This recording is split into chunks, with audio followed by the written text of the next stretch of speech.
Good day everyone, I'm Rachel T. Correo. And I'm Joy Gaviran.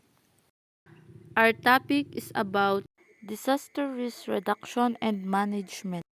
DRR is a part of sustainable development, so it must involve every part of society, government, non-governmental organizations, and the professional and private sector. It therefore requires a people-centered and multi-sector approach, building resilience to multiple, cascading, and interacting hazards and creating a culture of prevention and resilience. What is disaster risk reduction? Disaster risk reduction is a term used for reducing and preventing disaster risk. It is founded on the principle that while hazards are inevitable, its adverse effects like lost lives and or destruction of property are not. What is disaster risk management?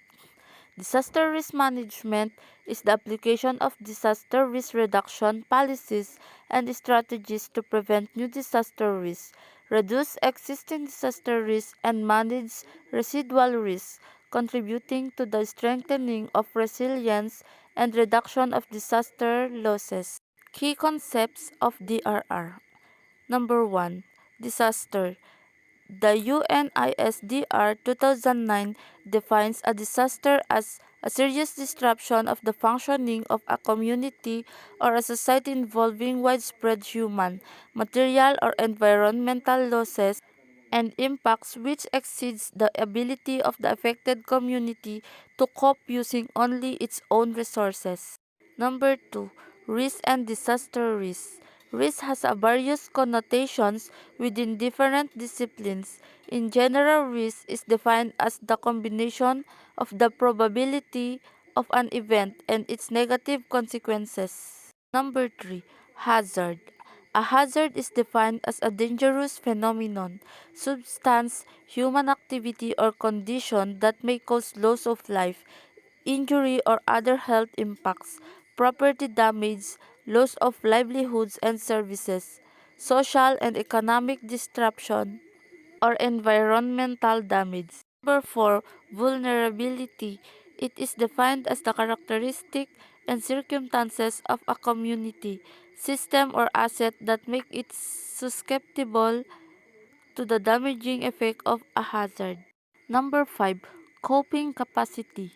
Coping capacity for disaster risk reduction refers to the ability of people, organizations, and systems using available skills and resources to face and manage adverse conditions such as hazards, emergencies, or disasters.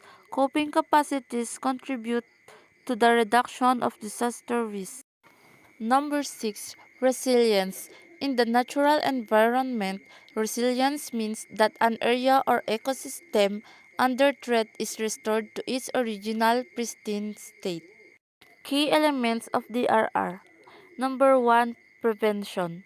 The outright avoidance of adverse impact of hazard and related disasters. Prevention expresses the concept and intention to completely avoid potential adverse impacts through action taken in advance. Can be in the form of proper land use or using suitable engineering design.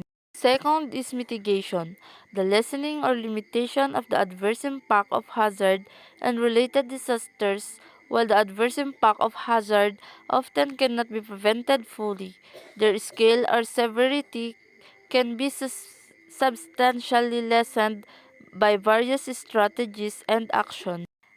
Next is adaptation.